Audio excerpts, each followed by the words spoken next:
Today's topic is what an account should look like. And thank you to the multiple people that requested this topic because otherwise I'm just assuming, right? All right, so even though this is live, I'm pretty sure you can pause this, go down into the description and click on the link, no opt-in, no email, to download the what an account should look like PDF as well as the simple letter tracker. And we're quickly going to go over these two different things. All right, so the reason that we're doing this is because, yes, I could teach you all the advanced topics in the world, right, on credit and removing negative items and violations and challenges and blah, blah, blah. But if you don't know the basics, if you don't know the foundation, if you don't know what an account should look like, how are you going to know what it shouldn't look like? How are you going to be able to use tactics if you don't know the basics? So that's like building a house trying to put the roof on, but you didn't put the walls up. Like, obviously, that's going to collapse because it has nothing to sit on, right? So we need to build from the bottom up. Now, while this is a little bit rudimentary, while it may look really, really simple, and while you might want to click on a different video promising unicorns and rainbows right now instead of doing this, I promise that you are going to get value out of this. So stay till the end because I've got some good stuff for you. All right, so here we go. If you've paused and pulled up the PDF, or maybe you're just sitting here with me and looking at the screen, either way, we're going to read this left to right, and you're going to realize that these three things, Experian, Equifax, TransUnion, are all the same, and that's exactly what your account should look like. Now, I did use the word exactly, so let's go back and extract that and move forward. All right, so it doesn't need to be exactly the same, but it does need to be revolving. Credit card, individual. These are the things that you do want to see, right? Now, I did make this really, really basic. There's things on here that I didn't explain. Things like a charge-off should, if not paid, show a balance. It should, if not paid, show a past due.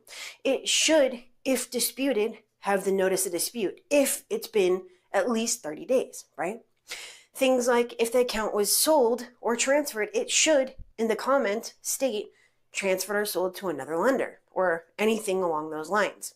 So there's other things that are a little bit more outside the scope of this that I could have added to this, but I do want to start here without adding all these other, whatever, the ribbons and whatever onto this because I don't want to confuse you. So here's the bottom line.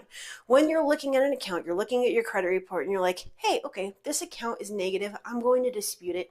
Where do I start? You need to, or you should have this somewhere handy. Stick it on your wall, put it in a binder, store it digitally and just have it on your second monitor or whatever. Print it out, fold it, put it in your pocket, study it. I don't care. You need to have this near you so that you can say, okay, well, this does not look like that. And I know that the date last active, because it shows on here 3 of the same dates and mine does not, that, hey, that's an inaccuracy. You see, it makes it really simple when you're comparing, apples to oranges because you can clearly see that they're two totally different things, right? All right, so I'm going to go a little bit more into detail on this in the free subscriber hub. I haven't put it together yet because, again, this is live. I did create these 2 PDFs, but I'm going to put a little bit more into this on the things that should be reported so you know what it should not look like, okay?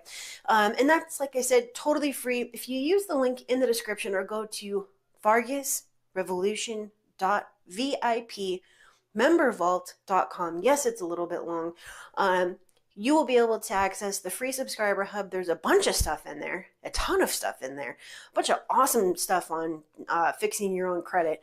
Then you will also find this in addition to the extra stuff that I'm going to put in there, just so that you can have a better understanding of how this works, all right? Now, let's look at the simple letter tracker just for a moment.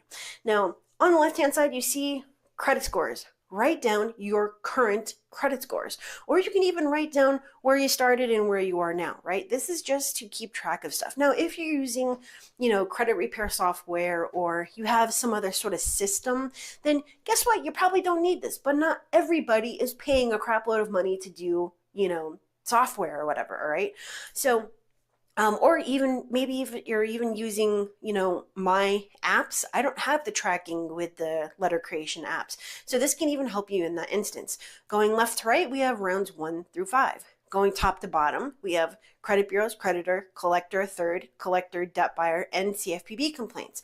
So for each round, all you need to do is fill in who you disputed with. On round 1, I disputed with the credit bureaus.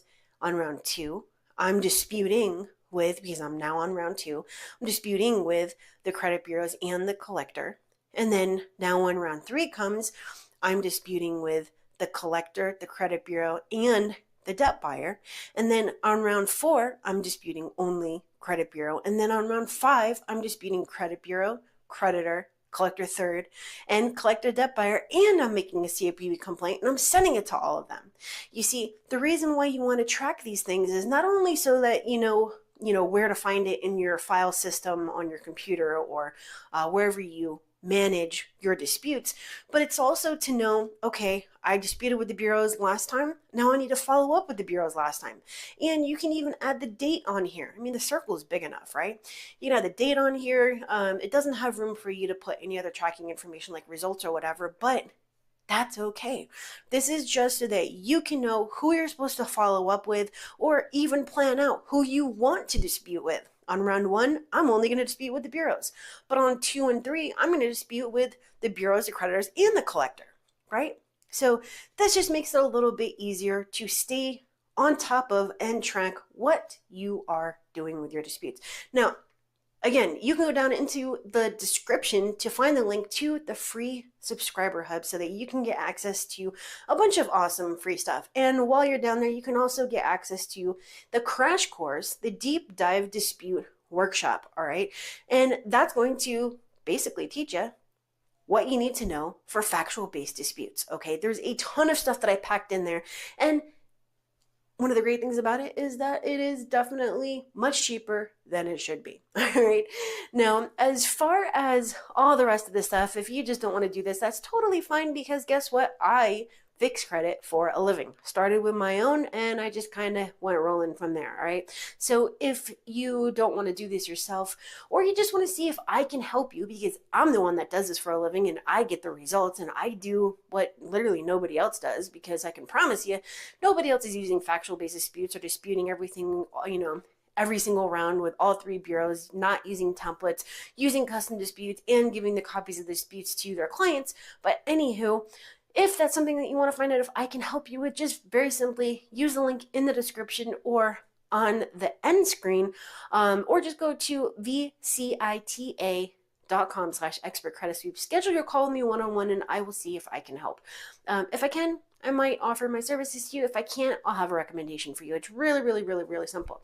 Now, I don't know how many more videos will be in between now and the actual part 2 of tactics, because I'm trying to touch on multiple things, not just the tactics. But we are going to be getting there very, very soon. So I hope that, you have a better understanding of what an account should look like.